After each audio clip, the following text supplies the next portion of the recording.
se ela já conseguiu localizar a Ruth. Eita, já. Cara, Ruth. Nós acabamos na semana passada o capítulo 2.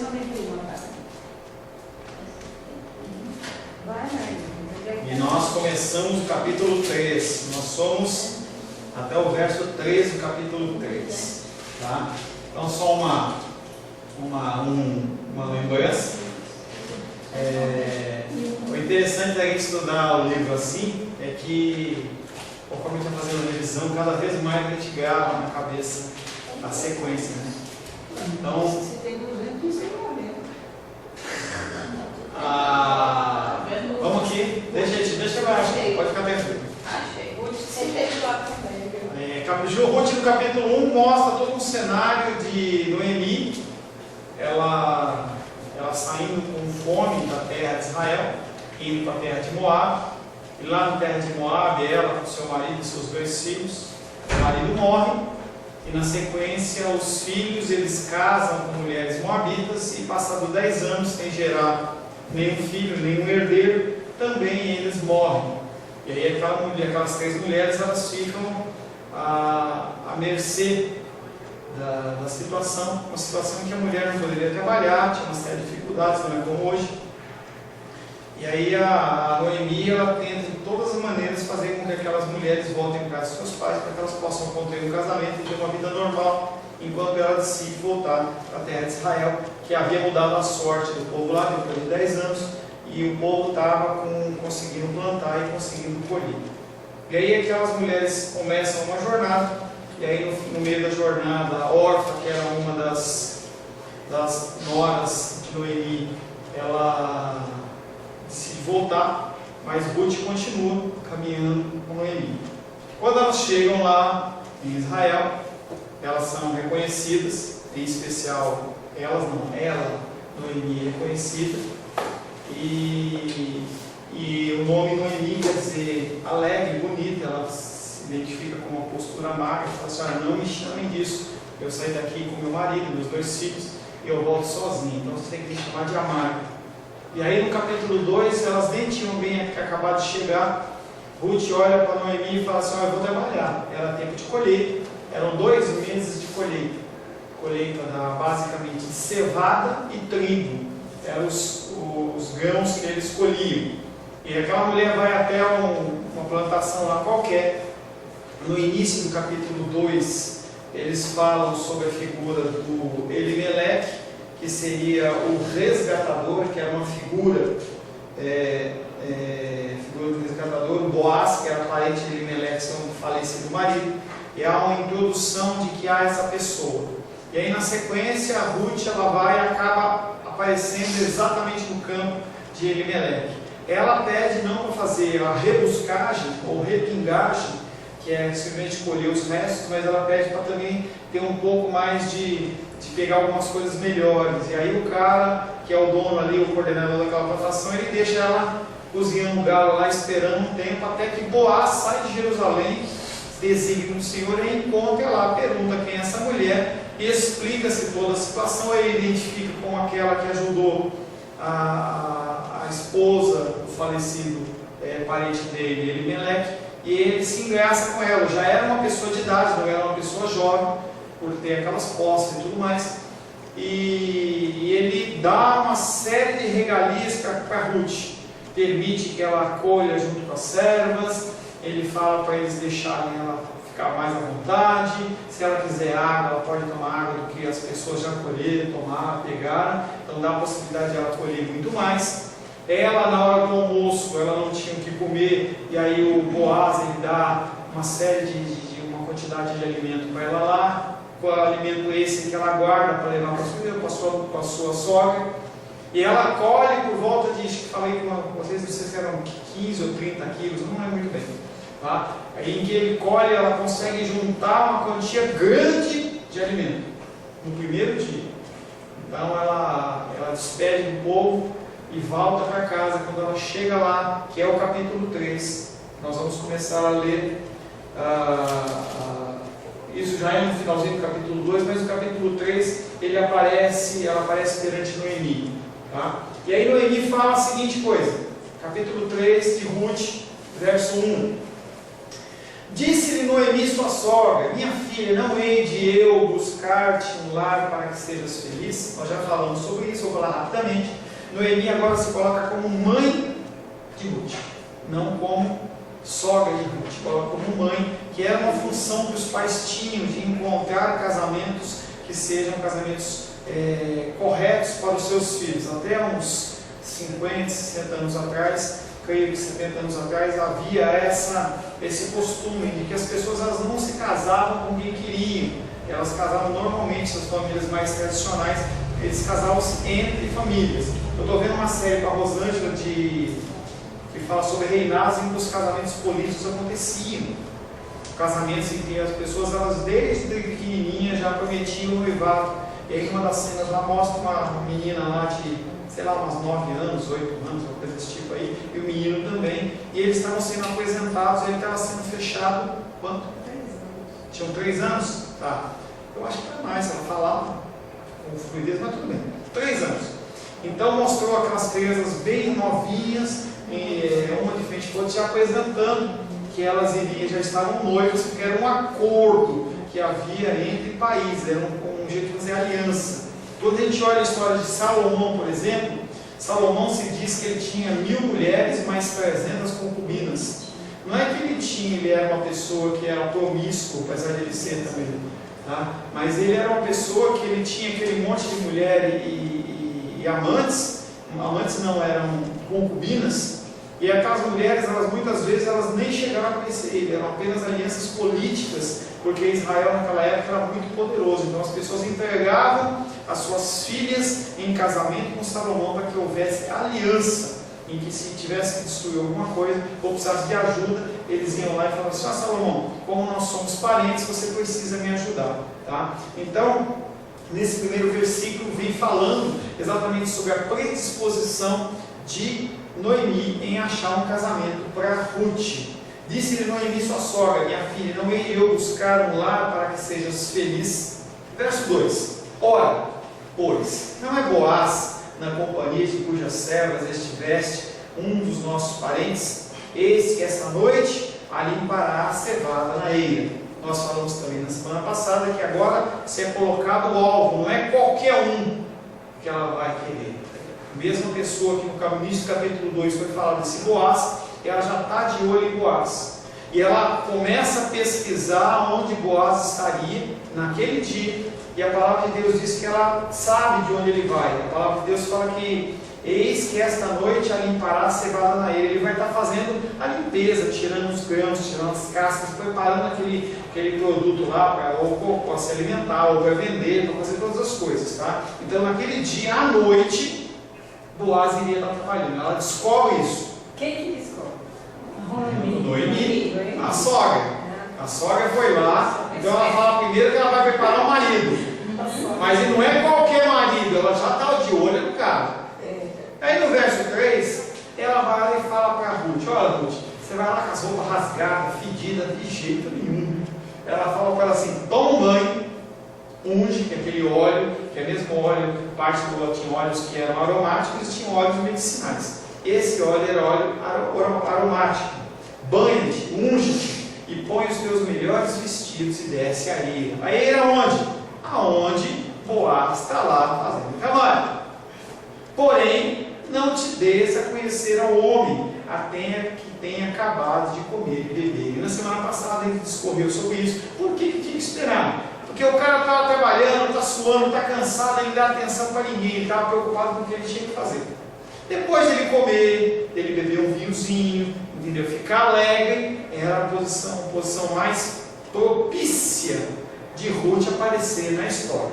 E aí nós vamos começar no verso 4, capítulo 3, verso 4, que a gente começa a partir de hoje. E aí Noemi fala para ela o seguinte: você espera, ele se toma banho, fica bonito, cheirosa, vai lá para o lugar, fica escondida, não aparece. Depois que ele comer e beber, quando ele repousar, verso 4, quando ele repousar, notarás o lugar em que ele se deita. Então chegarás e lhe descobrirás os pés e te deitarás, e ele te dirás o que deve fazer. Esse costume é um costume do lugar, da época, não é uma coisa que é natural do nosso costume ocidental. Mas o que ela está falando aqui? Noemi agora detalhou o seu plano. Ruth precisa notar onde ele está deitado. Então você fica lá escondidinho e vê onde esse homem, depois de fazer todo o trabalho, comer, e você prepara onde ele vai deitar. Novamente se revelar como Noemi sabia que Boaz passaria a noite lá. Por que ele ia passar a noite lá? Porque naquela época já tinha Deus, gente. Ele tinha preparado todos os ganhos se ele deixasse o nosso povo levar embora. Então ele ia ficar lá mesmo. Nenhum grau de escuridão poderia... Ela também deu a entender que outras pessoas poderiam estar presentes, e por isso a precaução para que Ruth seguisse cuidadosamente os movimentos dele. Imagina essa moça, na noite, deitar nos pés do cara errado. Então ela está falando assim, cuidado, cuidado. Tá?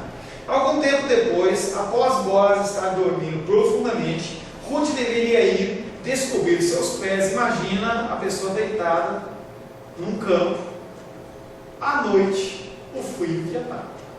E aí lembra que eu expliquei para vocês, bem no comecinho, quando elas estavam colhendo, que como é que eles faziam? Eles colocavam aquele produto dentro daquela tipo roda dentada, então passavam as rodas que eram que quebravam a casca, os negócios, depois eles pegavam aquele produto e jogavam para cima, assim o vento já separava, a coisa pesada caía, e o que era palha, o que era o resto, ele caía longe. Então o que ele faz? Naquele lugar tinha vento e era frio. Então esse homem estava muito bem, aquelas caponas judaicas, né? Então ele estava todo encaramujado lá, cantinho. Ainda não falamos onde que é, mas ele estava encaramujado. E aí a Noemi fala para ele assim, você vai chegar, tirar a capa do pé dele e vai deitar no pé dele para ficar o pé quentinho. Algum tempo depois, após Boaz estar dormindo profundamente, Ruth deveria ir descobrir os seus pés e deitar. Deitando-se a seus pés, Ruth se apresentava como uma humilde requerente buscando a proteção dele. Era a condição. Quando a pessoa se deitava nos pés do outro, era uma posição de submissão. Eu preciso da sua ajuda. À luz da proposta de casamento subsequente de Ruth, a gente vai ver isso.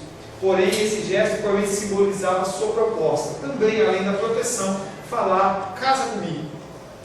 Não se ajoelhava, não tinha pedindo do marido, não, mas ela deitava, deitou no pé dele.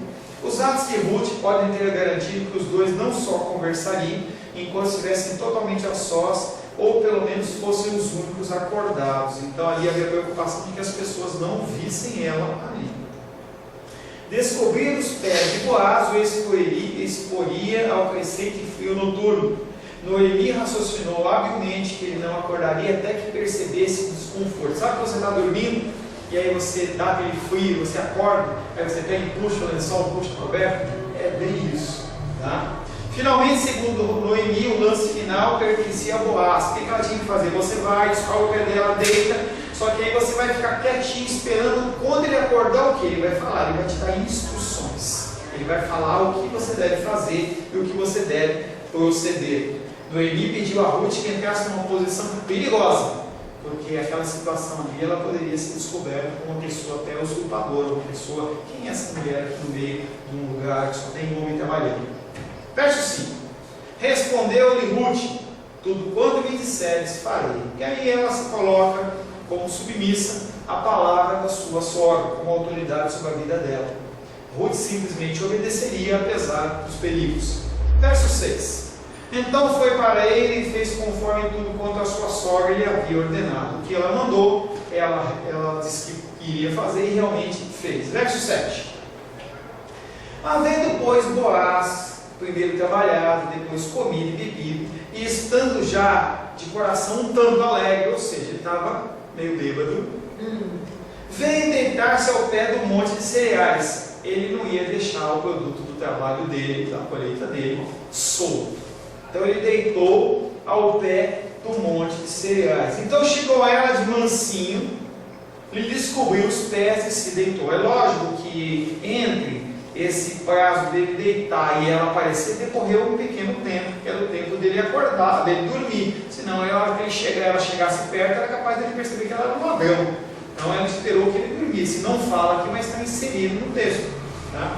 O foco agora cai sobre Boaz. Ele comeu, ficou alegre, descansou, e aí ele fica lá quietinho, e aí ele dorme cuidando do cereal dele. E aí a Ruth, quando ela percebe que aquele homem já está dormindo profundamente, não só ele, provavelmente as pessoas que estavam trabalhando com ele, que devia ter, sei lá, uma fogueira, alguma coisa assim, quando ela percebe que o acampamento acalmou, ela vai fazer a coisa dela, descobre os pés e deita. Verso 8. Sucedeu que lá pela meia-noite, assustando-se o homem, sentou-se, e eis que uma mulher estava deitada aos seus pés. O tempo passou, e o ar noturno esfriou. Em reação ao frio, Boaz deve ter tido um arrepio e se sentou. Mas logo ele se assusta, porque ele vê deitada uma mulher nos seus pés. E ele olha e fala assim: o que essa mulher está fazendo aqui? Verso 9. Disse ele: quem és tu? Por que ele fala? Eu já tinha encontrado Ruth. Sim ou não? Sim. Tinha. Por que não reconheceu ela? Porque estava escuro. Estava escuro. Era meia-noite. Não era bonita não. Estava escuro mesmo. Estava escuro. Imagina aquelas fazendas, quem já foi em fazenda, de noite você não vê nada. É um banho total. É só a iluminação das luzes, da luz e das estrelas. E ele olha para aquela mulher e fala assim: quem é você? E ela respondeu: sou Ruth a Moabita? Lembra que no verso 2 ela queria ser uma das servas, e ela acabou sendo colocada entre as servas? Sou Ruth, sua serva. Estende a tua capa sobre a tua serva, porque és resgatador. E aí ela fala uma coisa que às vezes na cultura ocidental a gente não vai perceber. Estender a capa sobre a sua serva era um jeito de você dizer assim: eu vou te proteger, me protege. E ela estava literalmente falando assim: como você é parente do meu falecido sogro, do meu falecido marido, você tem a obrigação de casar comigo. Casa comigo. Tá? Fora que estava frio e ia deixar ela quentinha, né? Vamos lá. A pergunta de Boaz quebrou o silêncio. A própria pergunta e a ausência de minha filha revela que Boaz não reconheceu Ruth. Até então ele trabalhava ela por minha filha. Ela se apresenta então não como uma estrangeira, mas como uma serva. E aí, em vez dela ficar quietinha, como ele mandou, porque ele falou assim: a hora que ele acordar e ver você nos pés dele, você não fala nada, você só espera instruções dele. Mas aí ela passa na frente. Tem um motivo, tá? Estenda o canto do seu manto sobre a sua serva. Essa expressão significa casar. Reflete um costume de casamento pela qual o homem tomava uma esposa simbolicamente, jogando um canto de roupa sobre ela. A gente vê em alguns filmes medievais que a pessoa tira a capa, né, e coloca nos ombros da amada, da pretendente, né? Segundo Ruth, Boaz deveria casar-se com ela porque ele é um parente resgatador. O afastamento de Ruth das instruções tem um significado. Qual é o significado dela não ter ficado quieta? Porque ela não estava preocupada apenas em arranjar um marido. Ela estava preocupada em que ele soubesse que ela era parente, por parte do Elimelec, dele, e que assim ele teria a obrigação de cuidar não só dela, mas também da sua sogra. Ela não está pensando, olha o mandato social aí, ela não está pensando só nela, ela está pensando na sogra dela. E você vai ver que o Boaz ele percebeu isso e deu muito valor para isso. A preocupação dela era o dever com a família. Desde o começo ela está nesse propósito. Verso 10. Disse ele: bendita sejas tu do Senhor, minha filha. Melhor fizeste a tua benevolência, a tua última benevolência, que a primeira, pois não foste após jovens, quer pobres, quer ricos. Então o que acontece? Aqui ele está identificando primeiro que ela já tinha agido de misericórdia e benevolência com a sua sogra. Ela podia muito bem ter voltado à sua casa, ela poderia estar solteira, se virar lá, ela poderia, aqui ele fala, poderia ter arranjado um jovem, seja pobre, seja rico. Então ele está exaltando, falando que ela era realmente uma pessoa, uma mulher bonita, e que ela poderia arranjar facilmente um partido para cuidar dela. Mas se ela casasse com uma pessoa que fosse qualquer outro, fora alguém da família, ninguém ia querer cuidar da Sogra. Ele está falando assim, olha, melhor fizeste essa benevolência sua do que a primeira, porque você poderia ter casado com jovens, sejam pobres, sejam ricos. E mesmo assim, você está pensando na sua sogra. Os moços eram provavelmente solteiros aceitáveis da cidade, alguns dos quais tinham trabalhado com Ruth no campo de Boaz. Os homens tinham visto aquela mulher e poderiam estar interessados. Pelo que ele deixa entender, as pessoas que estavam ali na sociedade, na cidade, não é uma cidade que nem Brasília, que é enorme, era uma cidade como fosse pequena, as pessoas se conversavam, poxa, olha que menina bonita, não sei o que e tal, as pessoas começaram a borbulhar, e ele percebe isso e fala assim, você poderia ter ido atrás de qualquer um desses, e você não foi. Tá? Então eu estou vendo que isso é uma coisa correta que você está fazendo. Verso 11. Agora, pois, minha filha, não tenhas receio. Tudo quanto disseste eu te farei, pois toda a cidade do meu povo sabes que é mulher virtuosa. Aí, Ruth falou assim, pronto, estou com a vaca, o queijo, a faca e o queijo na mão, tranquilo agora. Tá? E aí ele vem expondo que a cidade sabe que ela é uma mulher virtuosa. A gente já leu em Provérbios, que Provérbios fala da mulher virtuosa, não era qualquer mulher que se casava. A pessoa tinha que casar com uma mulher que honrasse ou levasse honra para a família e para o seu marido. Tá? Por isso ele não previa nenhuma objeção ao casamento deles. Todo mundo já sabia que aquela mulher era uma pessoa virtuosa. Belém julgava Ruth como sendo uma mulher digna, e na literatura de sabedoria significa a esposa ideal. O que ela fez quando ela chegou de viagem? Foi trabalhar o dia inteiro, trabalhou, cuidou da sua sogra, levou 30 quilos. Imagina você, mulher, carregar um espaço de tempo lá, os grãos que ela colheu, quase 30 quilos, de um lugar até o outro, pesado. Então ela era uma mulher esforçada, ela não tinha problema de ficar não. Tá? E era louvável se ela acentuava e não diminuía o nome bom, nome público do seu esposo. Como ela era virtuosa, as pessoas iam olhar para ele e falar assim, legal, entendeu? Esse homem é um cara mais digno ainda, porque tem uma esposa que também é uma pessoa, uma mulher boa. E era louvável que o nome dele ficava também mais exposto. Belém, sem dúvida, via em Ruth o mesmo sacrifício próprio. Tudo que ela fez pela sua sogra, as pessoas olharam e falaram assim, olha, mesmo sendo um moabita, essa mulher, ela é especial. Então, o Boaz, ele era assim, não tenha problema, porque eu vou casar com você, você pediu para eu fazer, eu vou fazer. E aí a história dá uma pequena invertida, uma pequena mudada. E ele continua falando assim, ora, é muito verdade que eu sou resgatador, mas ainda há outro resgatador ainda mais chegado do que eu, e aí a coisa fica meio amarga, entendeu? Porque o Boaz, ele fala, só eu realmente sou um resgatador. Entenda que havia uma hierarquia, então havia os parentes mais próximos que tinham essa obrigação mais forte, entendeu? Que outros. Então era uma escala dos parentes mais próximos até os mais antigos. Todos eles eram resgatadores, mas tinham uma ordem de preferência.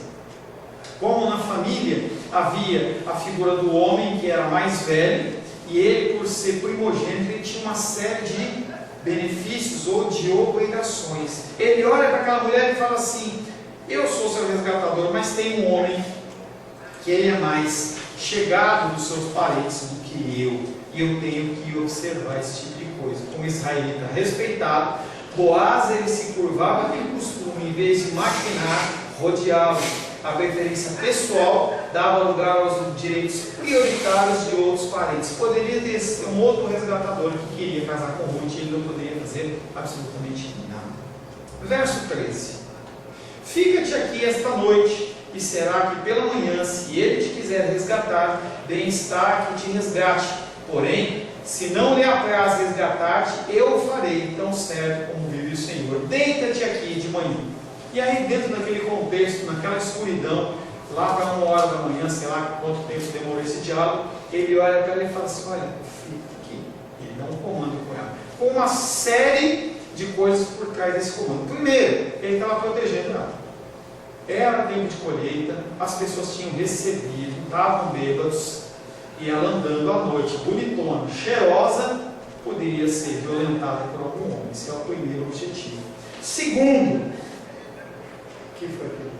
Mas não era o povo de Deus? Ia ter um violentador ali naquele tempo?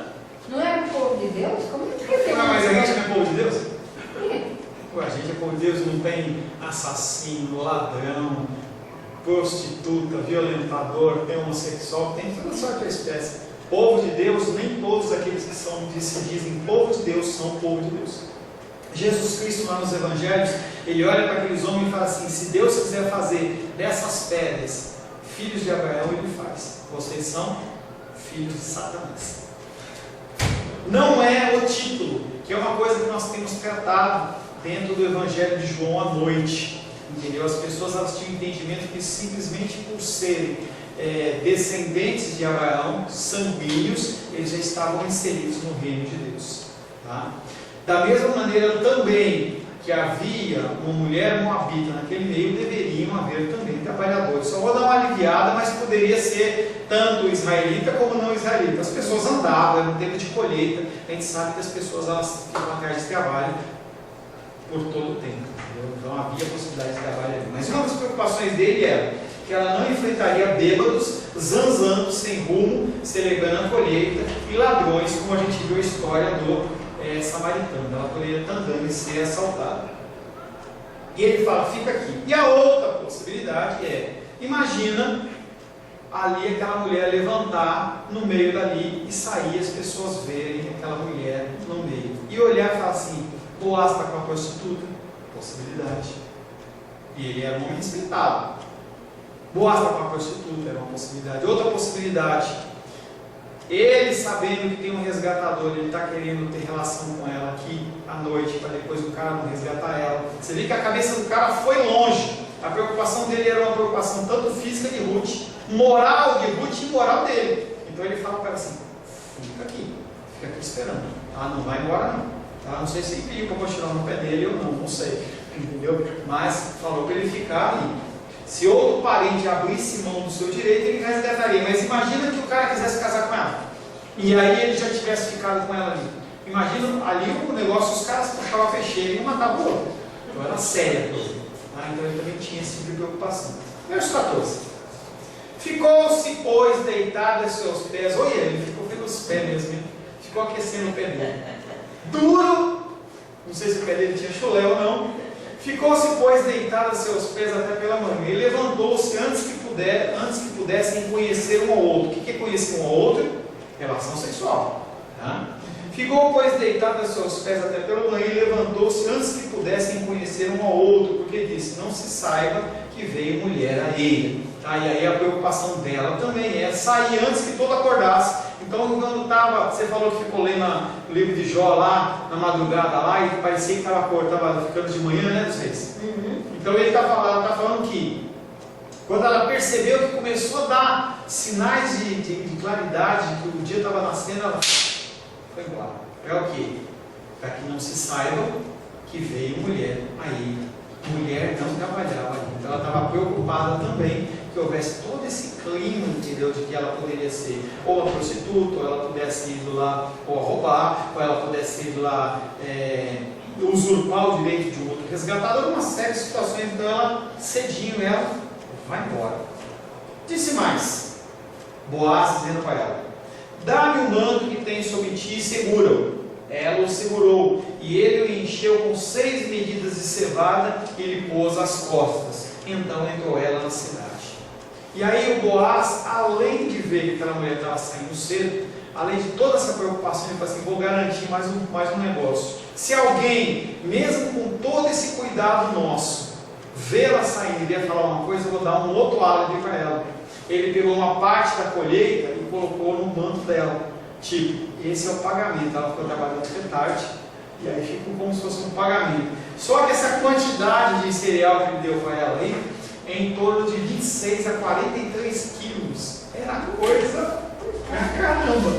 Eu sei que essa mulher pegou o manto dela, entendeu? E foi embora. Disse mais: dá-me o manto que tem sobre ti e segura-o. Ela o segurou e ele o encheu com 6 medidas de cevada e lhe pôs nas costas. E ela deve ter chegado bem torta lá, porque é peso pra caramba. Chegando ela em casa, verso 16, e chegando à casa da sua sogra, essa lhe disse: como se passaram as coisas? Vai que você leu aí. Como se passaram as coisas, filha minha? E ela lhe contou tudo que aquele homem tinha feito. E aí houve a separação, digamos assim, desses dois. E ela chegando lá na casa, a Noemi, que não deve nem ter dormido, esperando a curiosidade que iria acontecer. Filha minha, o que aconteceu? E aí ela fala, ela conta resumidamente, não vou contar toda a história não, porque está inserido no texto. Ela, teoricamente, ela contou tudo o que aconteceu. Eu cheguei lá, entendeu? Fiquei escondidinho, o cara trabalhou, tal, comeu, bebeu, todas as histórias de mãe sair. E ele falou para mim que vai resolver isso. Se o cara não quiser casar comigo, ele casa. Verso 17. Então disse ainda: essas 6 medidas de cevada ele me deu e me disse: não voltes para a tua sogra sem nada. Mais uma vez, ele está garantindo já a alimentação para aquelas 2 mulheres do tempo que ainda fosse decorrer. Verso 18. Então lhe disse Noemi: espera, minha filha, até que saibas em que darão as coisas, porque aquele homem não descansará enquanto não se resolver esse caso ainda hoje.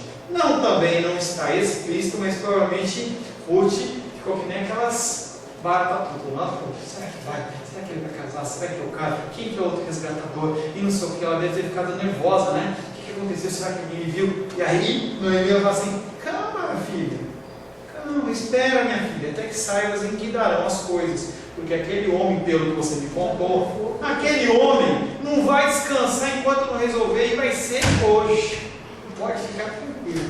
Esse homem, ele ficou interessado por você, entendeu? A gente tem todo o histórico do capítulo 2, tudo o que aconteceu. Esse homem não está fazendo isso só porque você é mais um rostinho bonito, não. Ele está interessado e está afim. Noemi novamente tem a palavra final. Ela ordenou a Ruth: acalma o seu coração. Quase que ela cita um salmo, né? Acalma o seu coração. Assim como o lavrador espera o produto da sua semeadura, assim Ruth deveria aguardar a colheita dos seus esforços. O comando das coisas agora descansava nas mãos de Boaz, e especialmente nas mãos de Deus. Havia certeza que Ruth em breve teria um esposo, ou um ou outro, alguém a casar com ela. Então estava tranquilo. Tá? Boaz não negaria um descanso a si mesmo até que ele resolvesse a situação. E aí a gente tem primeiro a oração de Noemi, lá no capítulo 1, verso 8 e 9, que ele está falando que eu desejo que você tenha um marido, uma pessoa que possa estar cuidando de você. Estava quase acontecendo.